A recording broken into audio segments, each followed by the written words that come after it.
জাতীয় দলের নির্বাচকদের এবার কড়া বার্তা দিলেন সাব্বির রহমান।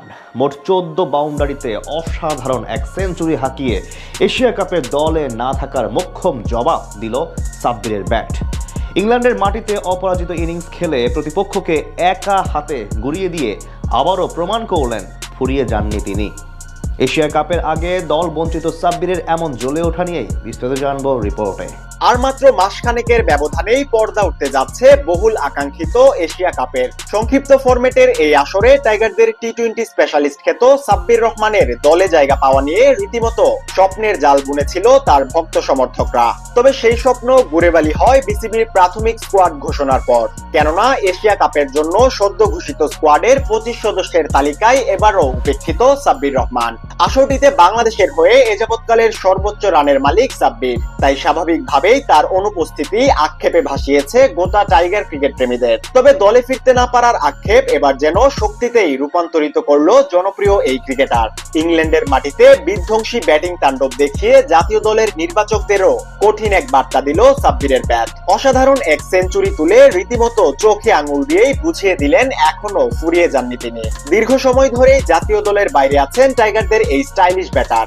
বর্তমান সময়ে জাতীয় দলের রাডার কিংবা পাইপলাইন থেকেও বেশ দূরে আছেন তিনি।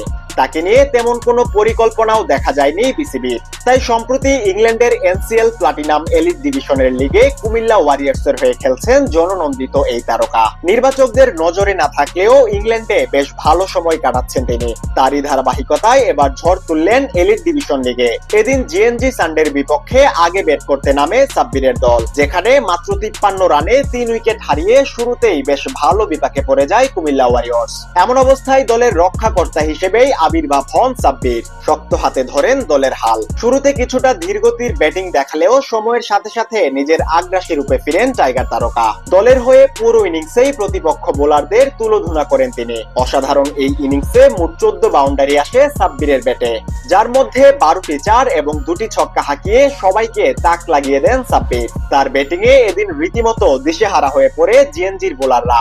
শেষ পর্যন্ত 93 বলে 107 রানের অপরাজিত ইনিংস আসে সাব্বিরের ব্যাট থেকে, যার সুবাদে নির্ধারিত 40 ওভারে তার দল পায় 257 রানের বড় পুঁজি। সাব্বিরের এমন ইনিংসই প্রমাণ করে বাংলাদেশ ক্রিকেটকে আরো অনেক কিছু দেওয়ার বাকি তার। বিশেষ করে টি-20 ফরম্যাটে এই মুহূর্তে তার উপস্থিতি অত্যন্ত জরুরি দলের জন্য। বাংলাদেশের ক্রিকেটে অসীম সম্ভাবনা নিয়ে হাজির হয়েছিলেন সাব্বির রহমান, তবে সময়ের আবর্তনে হারিয়ে গেছেন তিনি। যদিও ফিরে আসার চেষ্টায় দীর্ঘদিন থেকেই সংগ্রাম করছেন তিনি। এর আগে সবশেষ বিপিএলেও চমক দেখিয়েছে সাব্বির। ব্যাট হাতে ঢাকা ক্যাপিটালসের হয়ে 160 স্ট্রাইক রেটে মাত্র 9 ইনিংসেই 189 রান করেছেন জনপ্রিয় এই তারকা, যেখানে ব্যাটিং গড় ছিল প্রায় 31.50। 82 রানের রেকর্ড গড়া ইনিংসের পাশাপাশি ছক্কাও হাঁকিয়েছেন মোট 18টি। তারপরও কেন বিসিবির নজরে নেই তিনি? এই প্রশ্নের উত্তর হয়তো জানা নেই কারোরই।